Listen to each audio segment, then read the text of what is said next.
ko neex moytu ko wax ci kaw ndax ñu ngi direct nii. ayca xanaa wax day fin. mais xanaa wax day jeex. ayca fi les téléspectateurs ñu gis ci actualité Sopolo. donc ñu tàmbali rek ak premier point bi di Ousmane Sonko Adji Sarr. est-ce une politisation. mais di question bu nga xam ne yaa ngi koy posé. waaw xaar ñu taalal ma clim bi en attendant. ayca man dama ànd ak tàngoor. c'est pas très évident si vous pouvez m'aider. su ma loolu moom inspiré bu seddee tuuti rek sama xol bi day xaw a féex ayca kon dañu féexal xol yi sinon on va essayer de faire avec les moyens du bord. donc dossier Adji Sarr Ousmane Sonko ngay posé wu la question à savoir est-ce que du dossier politique. oui moi je pense que c'est vrai damay poser question bi damay laaj di xalaat duma am véritablement une vraie réponse parce que nekkuma ci biir mbir mi mais en même temps à y réfléchir au fur et à mesure du temps je me dis que ni forcément ça mënul bañ a nekk politique mais en même temps aussi mënul bañ a nekk aussi un dossier juridique donc ou judiciaire donc j'allais dire c'est un dossier politico judiciaire yaa ngi dégg pour couper la poire en deux lu tax may wax loolu moom mooy d'abord ki am problème juridique qui a un problème qui ñu accusé c'est un homme politique donc forcément politique daf ci ànd bu fekkoon ni c'est un homme qui faisait pas de la politique forcément boobu di nga ne xëy na c'est un dossier tout simplement judiciaire ou juridique j'en sais rien mais mënul nekk dossier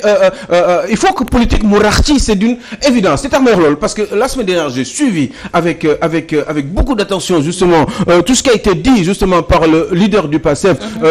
non moins justement patron de l'opposition au jour d'aujourd'hui au Sénégal donc forcément bi ma ko xoolaatee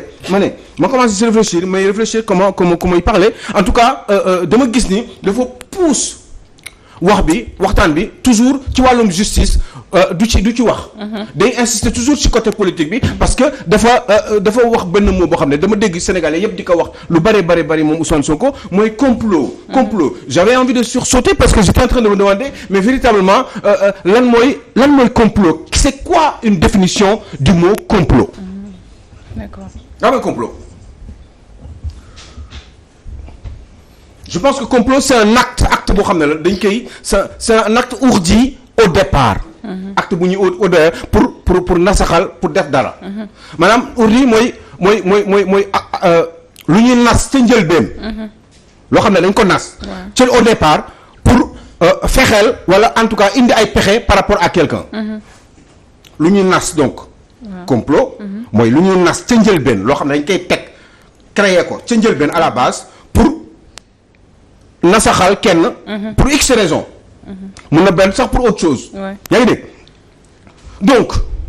man j'ai réfléchi je me suis dit mais à un moment donné il faut qu'on réfléchisse aussi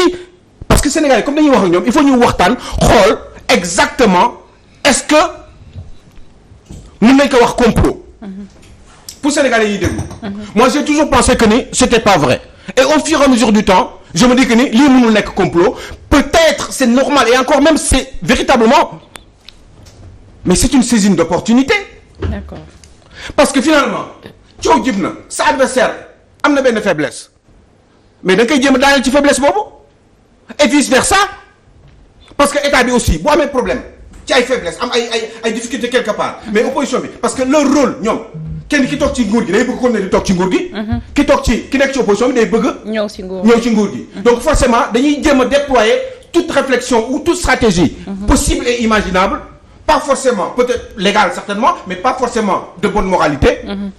juste pour déstabiliser l'autre et l'enlever du pouvoir. L'autre aussi, ce qu'il fait, moom mooy fexe def comme lay kàttanam pour toog ci nguur gi léegi pour toog ci nguur gi bu fekkee dafa am lu koy déranger wala ku koy déranger bu ñu amee une opportunité pour profiter d'une situation ou d'un cas, ils le font. Et je crois que c'est ce qui est arrivé. D'accord. C'est ce qui est arrivé parce que xam nga damay wax complot acte bu ñuy ourdir la au départ lu ñuy nas sa njëlbeen la. mais nasuñu ko tegal ko Ousmane Sonko xam nga ñu lañ nekk ci réew mi bokk ci war a wax dëgg rek te yàlla tax ndax fii ku dee ak sa bàmmeel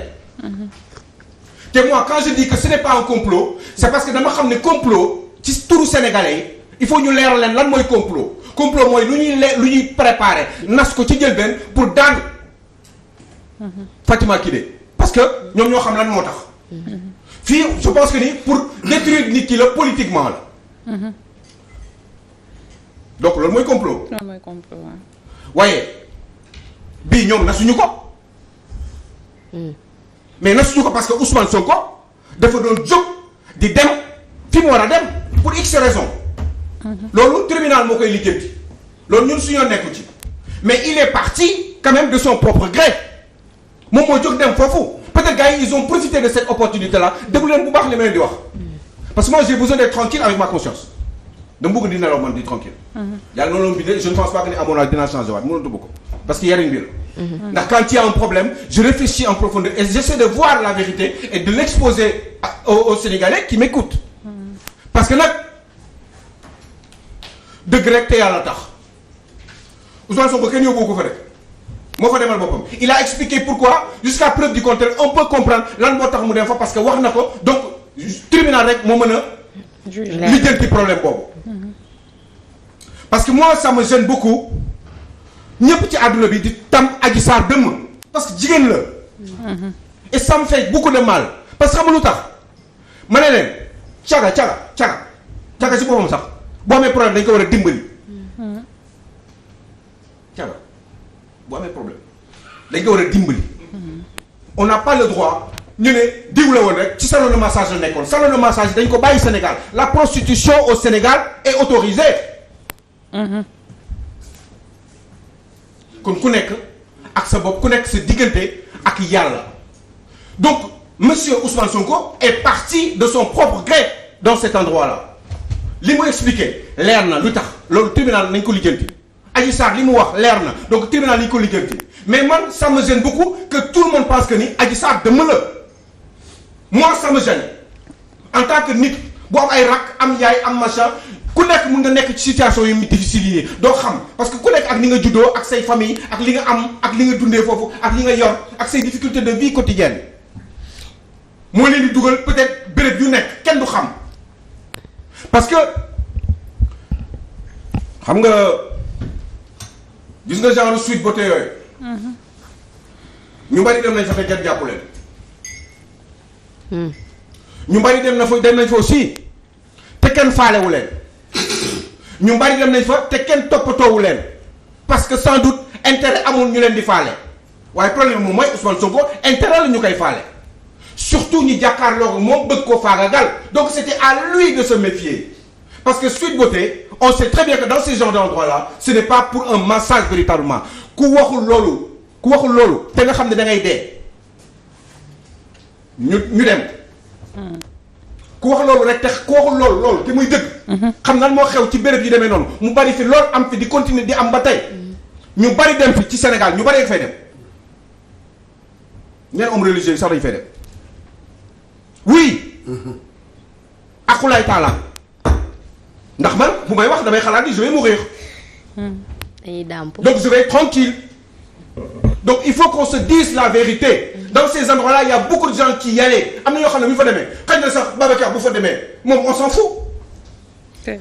parce que c'est pas grave parce que Babacar c'est une personne lambda peut-être Aliou Sow bu fa demee c'est une personne lambda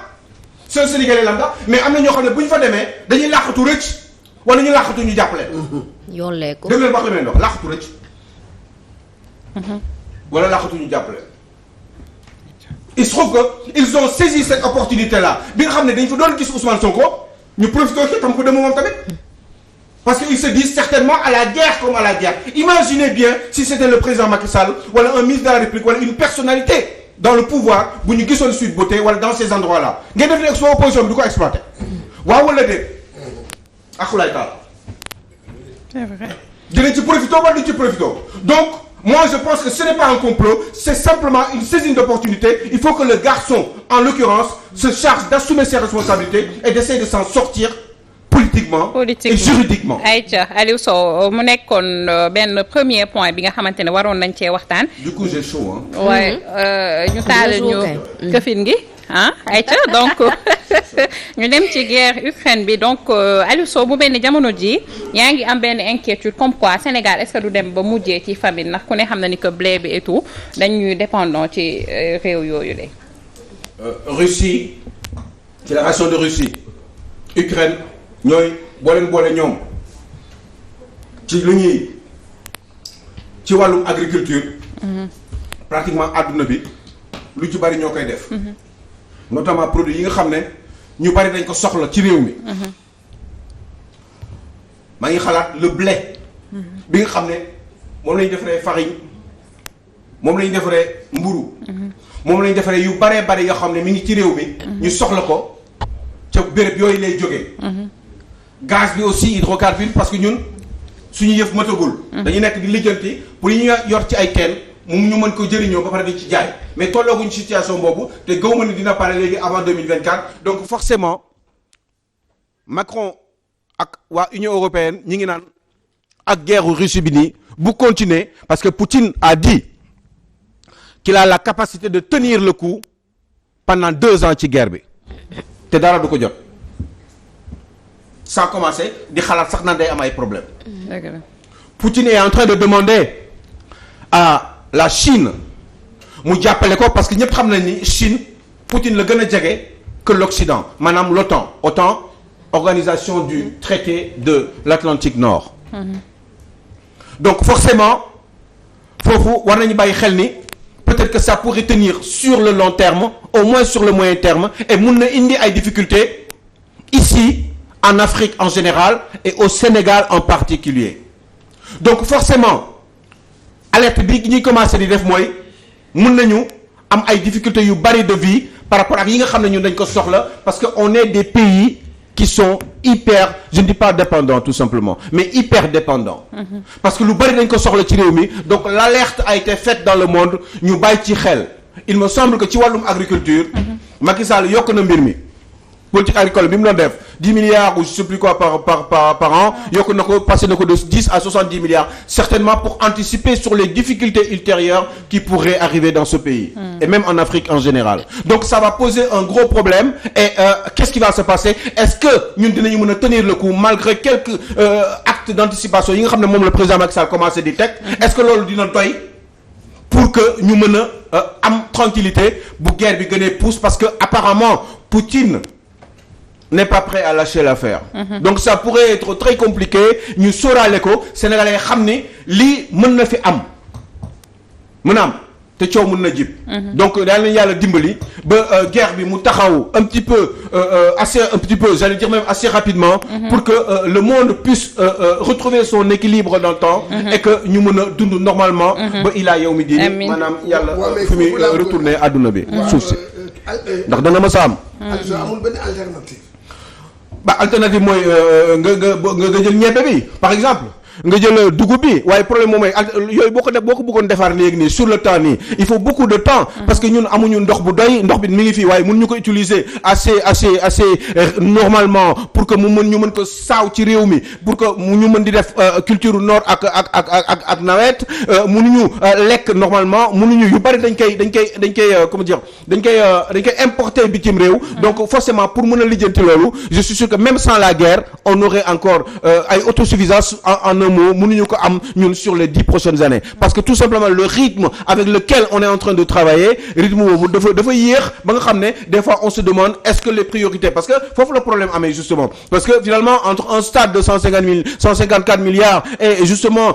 une politique agricole boo xam ne dañ koy def une agriculture intensive nga xam ne lekk am mbir mi dina commencer di dox di doy indi ay tracteurs yu bari indi ay motopompe gas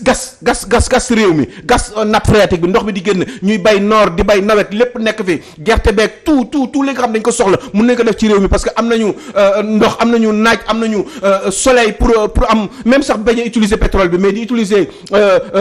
panneaux solaires yi pour am électricité bu ñuy permettre ñuy gas di utiliser am électricité bu ñuy permettre ñuy gas di am ndox bu doy di def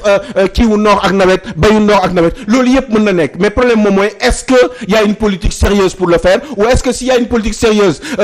suivi bi est-ce que am na yooyu yëpp c'est faisable parce que quand même il faut dire une chose et en toute réalité mooy le président Macky Sall bi mu fi ñëwee ba tey quand même li mu def ci politique agricole keneen def ko fi il a vachement évolué par rapport à la politique agricole waaye ci wàllu matériel waaye problème moom mooy comme li ma leen ko doon waxee man romb naa Touba gis ñu teg fa benn tracteur boo xam ne la marque rouge que je ne veux pas citer ñu bind ci à vendre alors que ce sont des tracteurs qui ont été subventionnés à 100% tracteurs yoo xam ne ay 50-60 millions lay jar nga jox ci ay nit pour ñu koy louer ay baykat wala li ci dund yooyu yëpp faisant ça fait que ni est-ce que mooy waxu suivi bi est-ce que le président Macky Sall en a fait assez pour justement assez xam nga assez du jël rek saaw leen ko neen gars yi débrouiller leen il faut ngeen leen di suivre ndax ki nga koy jox yelloon na ko et cetera engrais bi aussi ay benn sac ngay jox agriculteur benn sac ou 25 kilos loolu lan la ci def pour continuer le travail et puis devenir autosuffisant dans un avenir proche donc ça pourrait être très très compliqué je crois que moi je pense que dëkk même sans guerre bi parce que il va y avoir d'autres difficultés de vie àdduna ay problème lay am chaque jour bii crise bi bu jeexee yeneen dina ñëwaat nit ci réew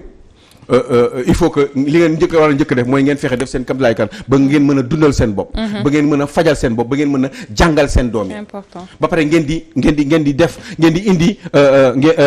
technologie bu bees bi ngeen di fexe di jàngal seen doom yi xam-xam ba ñu dem di jëli technologie bu bees yi ngeen di investir ci technologie yooyu di demander ay transfert de technologie pour ñi nga xam ne da ngeen séq ak ñoom bitim réew nga xam ne du ñu ko ne toujours di leen jox rek ngeen di dund rek ñu leen di pourquoi ñu leen di yónnee ay tracteurs pourquoi du ñu def par exemple un transfert de technologie buy permettre tracteurs yi xam ne dañ koy defaree Sénégal par exemple ba pare di surveiller affaire bi du sérieux xam nga juste rek pour terminer dafa am ay sociétés yoo xam ne ñoo doon gérer la mécanisation de l'agriculture au Sénégal vraiment moi je pense que président Macky Sall des fois tur yi laa dul bëgg a wax bari nañu ñoom ñëpp ñi nekk fii ñoom ñëpp dañuy ñëw 3-4 ans 5 ans 10 ans maximum ñu dóor li ñuy dóor jël ay marché jënd ay tracteurs ay machin pare sànni ko nguur gi gars yi tasaare ko jox ko ñu leen neex ñu pare si ñoom ñu jël seen bénéfice à milliards dem toog jàpp seen ñàmbur déclarer faillite c'est grave sociétés yi jaay tracteurs yëpp tëj nañu Sénégal président Macky Sall sur les 10 prochaines années là surtout les 3 grandes sociétés yi nga xam ne te ñooñu ñaata marché ngeen leen jox ci ay milliards ces gens là li xam na lañuy def jël nañ seen quelques milliards ak seen njaboot dàq nañ employés yi ku nekk débrouillé amul système de service après vente parce que loolu tàlluñu ko faalewuñu leen léegi ku si nekk na nga débrouillé bu sa benn pièce manqué yaay seet foo koy débrouillé wutal ay nit ñu dem Inde wutali la ko wala fu la neex wala ci yenn dëkk yi li sa yoo nekk si yow dajale nga sa bénéfice état bi fay na la jël nga sa wàll fay nga say bor téye nga say milliards léegi yaa ngi ci yeneen et c'est ça qui est terrible dans ce pays là il faut des vrais chefs d'entreprise parce que bu ñu xaar aussi tubaab bi ñëw ñu jox leen yenn marché yi ñu naan ñuy yuuxuwaat sénégalais ji liggéey nga bu baax j'espère que j'ai bien travaillé. Tu as bien travaillé nee na tuuti macha allah j'ai tellement de choses à faire en ce début de semaine. waaw gis naa loolu. ayca di jaajëfal la maman Henriette l'assistant Néné. waaw maman Khady Seck maman Gisèle Goudiaby Assane Gueye ak tata Fatima Samoura bu baax a baax ñu leen di bëggee ak Kéwé Diallo. donc Fatima aussi. Fatima Keita. Fatima Keita Kër Massa daf leen bëgg. ñu ngi koy bëggee bëgg Ahmed Khalifa Niass. ayca bëgg Petit Déj. ñu ngi lay big up bu baax a baax Fatima Keita alors ñu def jëli léegi people.